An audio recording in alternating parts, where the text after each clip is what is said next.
This is chapter 21 concerning the progressive movement from 1890 to 1920. The term progressive is often used today as it relates to political ideology. It's often a synonym to the term liberal. When we discuss the progressive movement, although there are some characteristics that are similar to modern liberal or progressive ideology, there are many things that are very different. This term, the progressive movement, really refers to a specific era in American history where a number of things occurred that changed American society with the involvement of government. Now, one thing that progressives of the 1890s and early 1900s shared with those who call themselves progressive today is the belief that government has the ability to make life better for individuals, that government is not automatically a negative aspect of society, but instead the government can be used in a way to improve the lives of individuals. Progressives had big plans in the 1890s and early 1900s. They really believed that a lot of the issues that had arisen in American society in the late 1800s could be addressed by the government, whether we are talking about from a business component, dealing with monopolies and the fact that large corporations could collude and create problems for small businesses and individuals, especially farmers, that the government could enact legislation that could prevent that from happening. We've talked about corruption that occurred in the cities, and progressives believe that stricter laws could be passed and enforced to help weed out corruption among mayoral offices and other local governing bodies, and even at the state and national level. They also believed that those individuals who had been left behind as it related to uh, political and social rights, for example, blacks in the South, could benefit from laws being enacted by the government to address the many horrific things that were happening to Southern blacks. They also believed that things could be done to just help cities be better with urban planning, and that uh, government assistance to help with those who were not making a living wage, and all sorts of things that in many respects are very modern ideas that were initially brought forth during this time period known as the progressive movement. We've talked about some of the positive things that the progressives wanted to do during this time period, but there are also some ugly aspects of the progressive movement. For example, progressives strongly believed in assimilation for immigrants. They did not think that immigrants should maintain their cultural ties to their homelands. Much more disturbing, though, was the embrace by some progressives, not all, but by some progressives, of the concept of eugenics. Eugenics really refers to utilizing reproduction in a way that it restricts or limits the negative aspects of society while promoting the positive aspects of society, that certain people who happen to be smarter or wealthier, and in this case, during this time period, whiter, should reproduce, and we have more offspring of those individuals. But other individuals who had issues there should be restraints on how they might uh, reproduce. For example, someone who was feeble-minded, as indicated in the famous or infamous Buck versus Bell U.S. Supreme Court case that came out of Virginia that related to a young woman who, as researchers found much later and closer to modern times, that there was really nothing wrong with her at all, but the Supreme Court had said that Virginia had the ability to sterilize her. Eugenics were so ugly, in fact, that when the Nazi party came to power in Germany, that they actually embraced some of the same components that had been part of the uh, eugenics movement here in America. Unfortunately, Virginia was one area that was a centerpiece for eugenics. Not only did the Buck versus Bell decision come out of Virginia, but in 1924, Virginia passed an anti-miscegenation statute that said white Virginians could only marry other white Virginians unless uh, those individuals they married happened to be descended from Pocahontas. Otherwise, if they were not white, they could not marry other white individuals. That law and its validity stayed in place from 1924 until 1967, when the U.S. Supreme Court, in the case of Loving versus Virginia, declared that anti-miscegenation statutes were unconstitutional, that individuals had a fundamental right to marry. One area of corruption that progressives certainly wanted to address would be things that were going on within cities. They also wanted to address things that were happening within corporations. And there were individuals who really dug deep into what was going on in those areas and would write articles that or books that really exposed a lot of the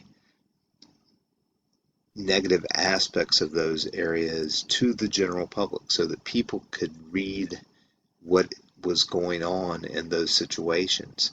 And these journalists who dug into the dirt, or the muck of stables, so to speak, got the name muckrakers. That name actually came from someone who was considered a progressive candidate, president, and that's Theodore Roosevelt. But he said that these journalists were always, digging around in the muck, and that's how they got the name muckrakers. But several of them were individuals who addressed specific problems that the progressives wanted people to know about. Lincoln Steffens wrote about municipal corruption when he wrote The Shame of the Cities. Ida Tarbell wrote a book about the corruption of John Rockefeller and Standard Oil. Perhaps most famously, the most famous muckraker of all was Upton Sinclair, who wrote a book called The Jungle about the meatpacking industry in Chicago. And it was so dramatic that when Theodore Roosevelt, who was president at the time, read this book, he immediately moved for the United States government to create the Food and Drug Administration to make conditions much cleaner and much less disgusting in the meatpacking aspect of society. He also it was a Food and Drug Act and also a meatpacking laws that were passed to address that. Frank Norris wrote about the corruption in railroads in a book called The Octopus. So all of these individuals, collectively known as muckrakers, were individuals who wanted to expose a lot of the problems in society and make sure people were aware of them. In addition to journalists and writers talking about problems that society faced, there were individuals who did something about things that were problematic in the political realm. And so we had a series of changes in what voters could do to have more of an impact on politics. For example, some states enacted laws related to direct primaries where individuals could vote for who would represent a party as opposed to it being determined by a state convention where political leaders were basically the only ones who can control that. That was especially important in areas where one party was dominant over another. In addition, some states adopted laws that allowed for initiatives where voters could actually propose legislation by submitting petitions to the state legislature. In other places, voters were given final say on some proposed laws through a process known as a referendum, where the final approval for whether a law would take effect would actually go to the voters and not just be determined by the legislature. In some states, we have the mechanism of recall. Probably most famously, this occurred in a gubernatorial setting in California in the early 2000s, but recall allowed voters to remove elected officials even though their term was not yet up, through a process of petition and a vote. So if they got enough votes, it would actually remove the sitting person in that position. Now, this isn't available in all offices. It's a limited number, but some states do have that. And then finally, something that we've become accustomed to is the Australian ballot or secret ballot. Before the secret ballot became widespread throughout the United States. In many places, voting officials and party officials, political bosses, could watch individuals as they voted and see exactly how they voted, which of course could be quite intimidating and didn't allow for individuals to vote perhaps the way they wanted to vote out of fear of reprisal if they voted the wrong way. In addition to using political mechanisms to expand democracy, we see that local government becomes more efficient and there's more expertise involved in local governments. For example, after Galveston, Texas endured a horrific disaster in 1901 with a hurricane that killed thousands, the city adopted a commission system, which basically had individuals with expertise in certain areas take over different responsibilities within the operation of city government. Another form of government that actually took place here in Virginia, in Stanton, was the utilization of the city manager form of government, where you didn't just have elected officials who made decisions about how to run a locality, but they would actually hire someone who was not subject to the voters, who would actually have expertise in what made cities operate efficiently, and that person would be the city manager, and in many respects they would run certain aspects of the city government. They didn't have the same power as a mayor or anything like that, but they could help bring about positive changes to localities. During this time period, Wisconsin was a hotbed of progressivism. The governor there, fighting Robert La Follette, introduced something known as the Wisconsin idea, where the state legislature and the governor would utilize experts in certain areas to help draft legislation to make sure that it was effective in addressing problems that might exist in that area. There were lots of things that Bob La Follette did in Wisconsin that really helped shape him as one of the leading progressive politicians of the era. He signed into law the first workmen's compensation system. He approved a minimum wage. He adopted a progressive tax law, which means that those who make more money would end up paying more taxes. He also adopted the direct election of U.S. senators, which will not be widespread across the country until the constitutional amendment, the 17th Amendment, leads to that. He advocated for women's suffrage, the right to vote, which we will also see come about later with the constitutional amendment addressing the right of women to vote. So there were definitely a lot of progressive ideas that existed in Wisconsin. Progressives also wanted to make a difference as it related to other ideas of social justice, especially as it related to workers around America. One persistent problem in America was the utilization of children in labor, and that led to a lot of deaths and injuries for children. In 1900, we see that there was 1 of every 6 children between the ages of 5 and 10 were working in America. And so laws ended up being passed to restrict the ability of employers to utilize children because it was very dangerous for children, and also just really in every respect seemed deeply immoral. But that's what happened for a while in America because of the expansion of manufacturing and so on. It took laws to prevent child labor. Here are some pictures that Lewis Hines took of children working in factories. There are other pictures that I have attached that deal with this. Lewis Hines traveled all around the South and other parts of the country to capture pictures of really sort of horrific conditions that young children were working in, which help precipitate or help lead to support for these anti-child labor laws. To improve working conditions for everyone, the progressive wanted to reform sweatshop labor, to enact an 8-hour workday, especially protect women who many were exploited, and it took a while to get public opinion to embrace these ideas, but there was a tragedy in 1911 that helped lead to a change in public opinion, and that was the Triangle Shirtwaist Fire in New York City, where 146 garment workers were killed because there were not any safe exits uh, to be able to leave in case of emergency. Emergency exits were blocked or not made available. Many women jumped to their deaths on the streets of New York City. This drew a lot of national attention to this. 146 workers died, and so this helped prompt some legislative changes to provide more protection to women workers and to young workers. Here you see a photo of the Triangle Shirtwaist Factory fire in 1911. There were some radical elements of the progressive movement, especially as it related to labor. Eugene B. Debs, who will be around for a long time, was leader of the Socialist Party of America. He actually would run for president on multiple occasions, one time even while he was in prison.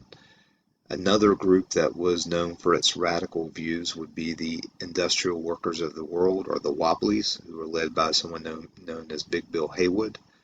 And they advocated for things like general strikes and a revolutionary effort to overthrow capitalism, so they were deemed to be very radical and quite dangerous. Many women and men, but mostly women, worked hard to bring about women's suffrage, the right to vote for women. It did not happen until we got to the amendment was passed, the 19th Amendment, 1920, that enabled women across the country to be able to vote. There were certain Western states in the late 1800s, early 1900s that allowed women to vote, but that was not a widespread right. So there were groups like the Silent Sentinels, led by Alice Paul, who advocated women's suffrage so that women would also have the right to vote. As it related to Black Americans, there were also groups that stepped forward, individuals who became advocates for improving conditions for Black Americans. And within that, there was some conflict. Booker T. Washington, who was actually born in our area in Franklin County as a slave, as he became an adult, became involved in education at Tuskegee Institute down in Alabama. But he spoke at a convention in Atlanta and proposed an idea that became known as the Atlanta Compromise, that called for African Americans to work diligently for their vocational independence, their ability to work, and for prosperity, and to not be concerned with political and civil rights. So basically the compromise in the Atlanta Compromise was that blacks would give up the push for political and civil rights if they had economic rights. Now, not all blacks agreed with that by any stretch. And so one of the chief critics of Booker T. Washington was another leader among Black Americans, and that was W.B. Du Bois. He helped to found the National Association for the Advancement of Colored Persons, the NAACP, as it is known today, to help achieve political equality for African Americans, and he helped lead what was known as the Niagara Movement, which, because they met near Niagara Falls on the Canadian side, because it was hard for Black Americans to find a place where they could gather and meet to discuss these issues. And he believed that it was completely unnecessary for African Americans to give up the push for political and civil rights just to achieve economic equality. From his perspective, he had no doubts that they should be able to get all those things, that they shouldn't have to give up political rights or civil rights just to have economic opportunity. So he was very critical of Booker T. Washington's view on the Atlanta Compromise. Here you see a photo of Booker T. Washington as he spoke at the Cotton States International Exposition in Atlanta. That's where the Atlanta Compromise came from, and he famously said that Black Americans should cast down their bucket where they are to make the best of the situation that they are in. Here is a picture of W.E.B. Du Bois. He is in the center of the photo there.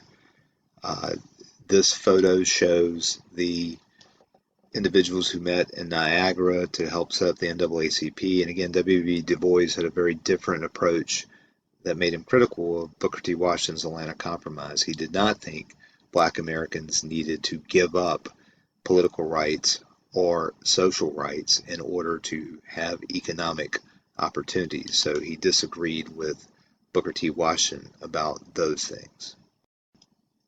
With the assassination of William McKinley in 1901, Theodore Roosevelt, also known as TR, became President of the United States, and he was the first progressive president in American history. He was a Republican. He was the youngest president to ever take office, not the youngest to ever be elected. That would be John F. Kennedy, but the youngest to take office, because initially he was not elected but took office because of McKinley's assassination. He promised a program known as the Square Deal that would provide basically a fair opportunity for all Americans.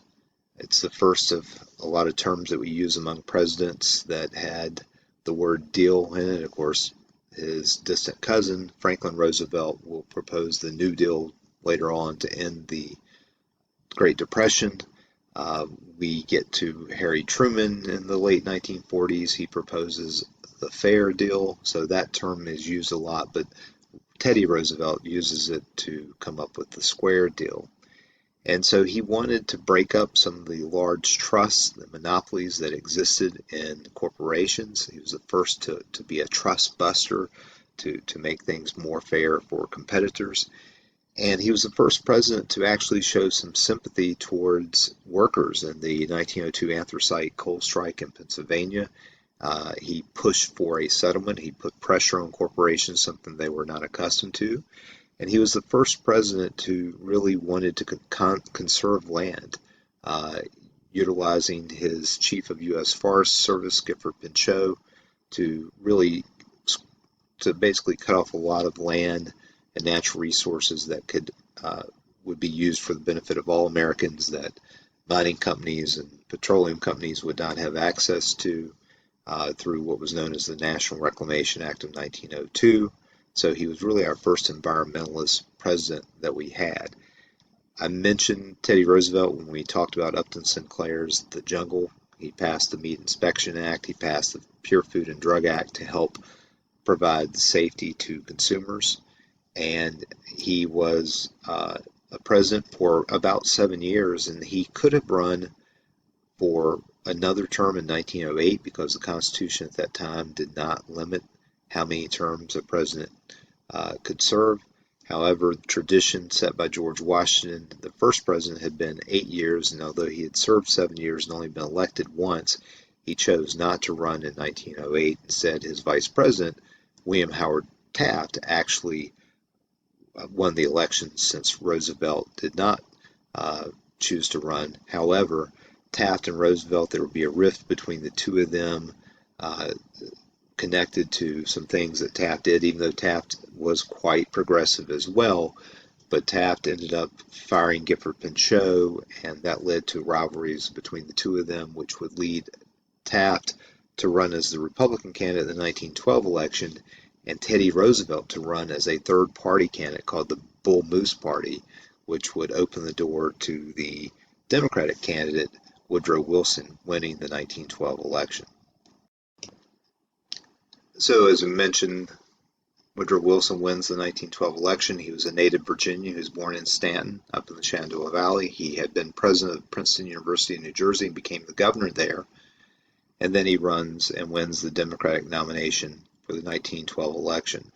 Wilson won only 41% of the popular vote, though that was far more than either Taft or Roosevelt won. And with Taft and Roosevelt sort of splitting the Republican vote, Wilson wins an overwhelming victory in the Electoral College.